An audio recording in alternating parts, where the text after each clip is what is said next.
Buckeyes outside. Your place to get the knowledge to get you hunting. With the 350 Legend becoming more popular, I would like to give an honest assessment of our experience. This is the best review I can do with the experience that we have. We'll start off by hearing what my son has to say about it. Target shooting.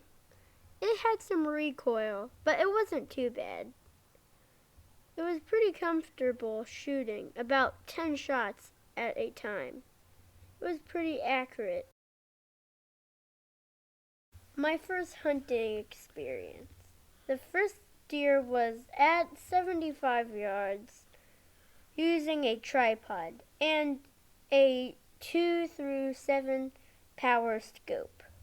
The deer mule kicked with its hind legs.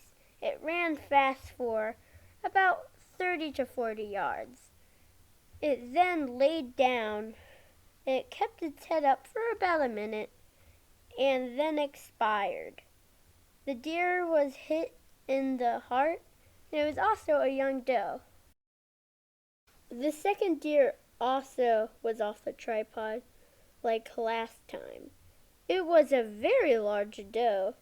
It did the same mule kick as last time, too. It ran about 60 yards.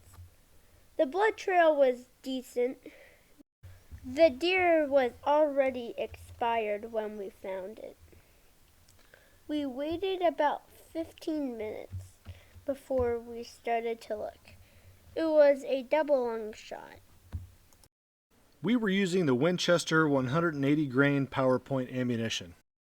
We also have a close family friend who also used a 350 Legend this year. He was using the 150 grain Winchester. He reported better results than what we had with the 180 grain.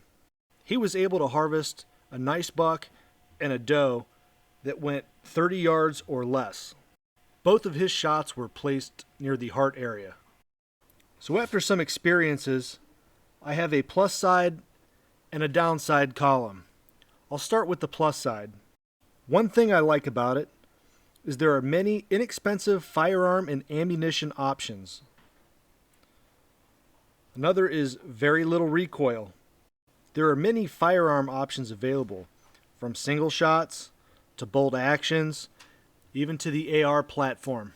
The 350 is also fairly flat shooting out to about 150 yards. The ammunition is readily available, and they have full metal jacket, practice ammo, which is less expensive for practice shooting.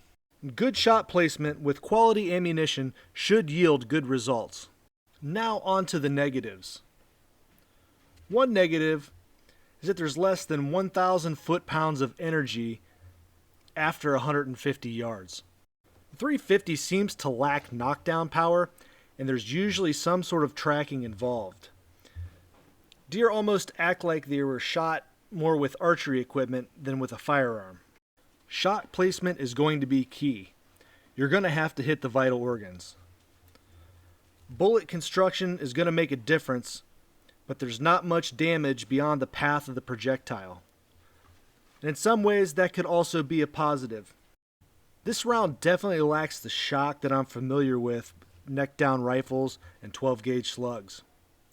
And you may have to choose between penetration and a wound channel.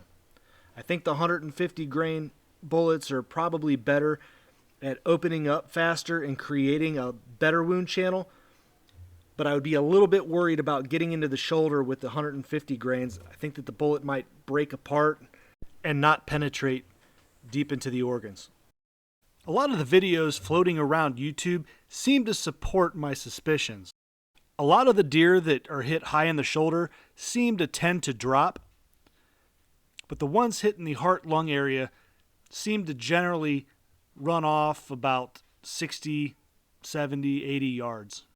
In conclusion, I think the 350 Legend could be a good option for a lot of people. I think it'd be really good for hunting deer over food plots or bait where ideal shooting conditions exist. I definitely don't think that the 350 is going to shine in anywhere marginal shots may be taken, whether it's just deer moving through the woods kind of quickly or deer drives. And I definitely would not pick the 350 in states where you could shoot something like a 243. With the 350 Legend being so new, this is not the end-all review of the 350. Make sure to put your experiences down in the comment section. I hope you like the channel, I hope it helps you out, and I hope you learned something. And if you do, like and subscribe right now or you won't get any deer this year.